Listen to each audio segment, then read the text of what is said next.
ముఖ్యమంత్రి రేవంత్ రెడ్డి పులి మీద స్వారీ చేస్తున్నారా అంటే రాజకీయ వర్గాలు ఖచ్చితంగా ఇది సాహసోపేతమైనటువంటి నిర్ణయము, దీనికి పొలిటికల్గా భారీ మూల్యం చెల్లించాల్సి రావచ్చు, లేదంటే కనుక పొలిటికల్గా కొన్ని సందర్భాల్లో అడ్వాంటేజ్ కూడా కావచ్చు అంటున్నారు. అది కేసీఆర్ని సిట్ విచారణకి నోటీస్ ఇవ్వడము, కేసీఆర్ని విచారించినటువంటి సందర్భంలో అవసరమైతే ఆయన్ని పోలీసు కస్టడీలోకి తీసుకునేటటువంటి విషయం కూడా ఇప్పటికే ముఖ్యమంత్రి క్లియరెన్స్ ఇచ్చేశారనేది రాజకీయ వర్గాలు చెబుతున్నటువంటి సమాచారం. ఒకవేళ అదే జరిగితే కనుక ఖచ్చితంగా అది ఒక రిస్కీ డెసిషన్గానే చెప్పాల్సి ఉంటుంది, పులి మీద స్వారీగానే చెప్పాల్సి ఉంటుంది. అయితే రేవంత్ రెడ్డి ఇలాంటి రిస్క్ తీసుకోవడం రాజకీయంగా అనేక సందర్భాల్లో కలిసి వచ్చినటువంటి ఘట్టాలుగా చెప్పాలి.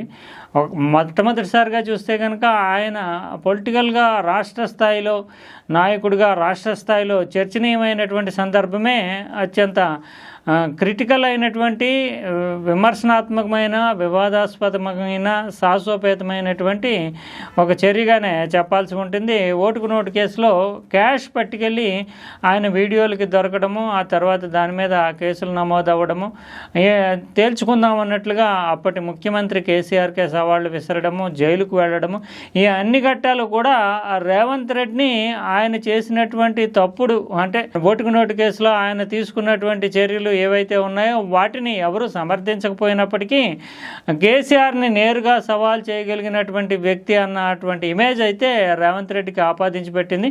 ఆ తర్వాత కాంగ్రెస్ పార్టీ కూడా రేవంత్ రెడ్డిని కాంగ్రెస్లో అప్పటికే పాతుకుని పోయినటువంటి నాయకులు ఎవరైతే ఉన్నారో వాళ్ళకి ప్రత్యామ్నాయమైనటువంటి ఫోర్స్ఫుల్ లీడర్గా ఆవిష్కరించింది.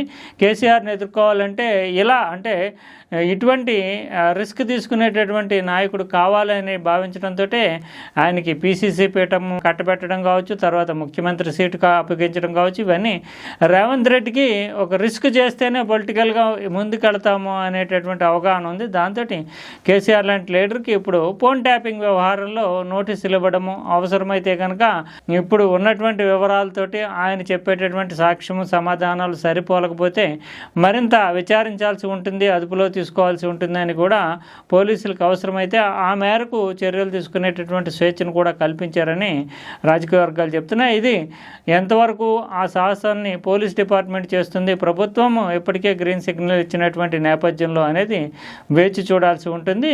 గతం నుంచి చూస్తే కనుక రేవంత్ రెడ్డికి ఇలాంటి ఘట్టాలు అనేక సందర్భాల్లో కలిసి వచ్చాయి. కానీ ఈ ఘట్టంలో అంటే కేసీఆర్ స్వయంగా విచారణకు సంబంధించినటువంటి ఘట్టంలో పరిస్థితులు ఎలా ఉంటాయి, బీఆర్ఎస్ ఎలా తీసుకుంటుంది, బీఆర్ఎస్ ఇప్పటికే కేసీఆర్కి నోటీస్ ఇచ్చారన్న విషయం మీద ఆందోళనలు, ధర్నాలు ఇవన్నీ చేశారు.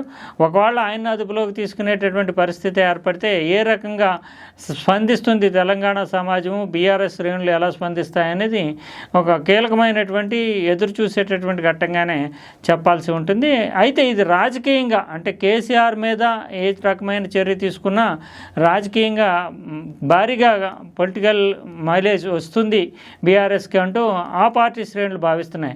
ఏదేమైనప్పటికీ కేసీఆర్ని టచ్ చేయడం అంటే నోటీసులు ఇప్పించడం ద్వారా ఇప్పుడు రేవంత్ రెడ్డి పులి మీద స్వారీ చేస్తున్నారు అనేటటువంటి అంచనాలు ఉన్నాయి.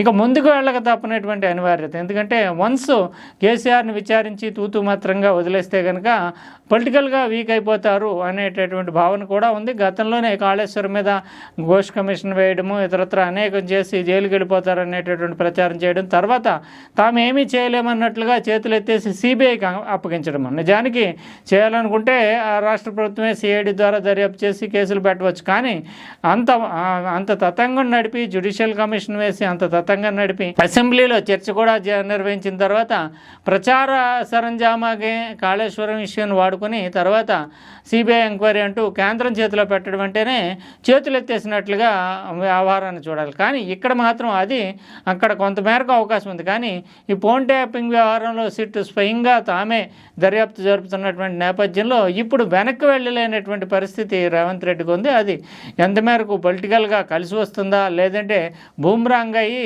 తన రాజకీయ ప్రతిష్టకి ఇబ్బందికరంగా మారుతుందా అనేది మనం భవిష్యత్తులో ఎదురు చూసేటటువంటి ఘట్టంగా కనిపిస్తోంది.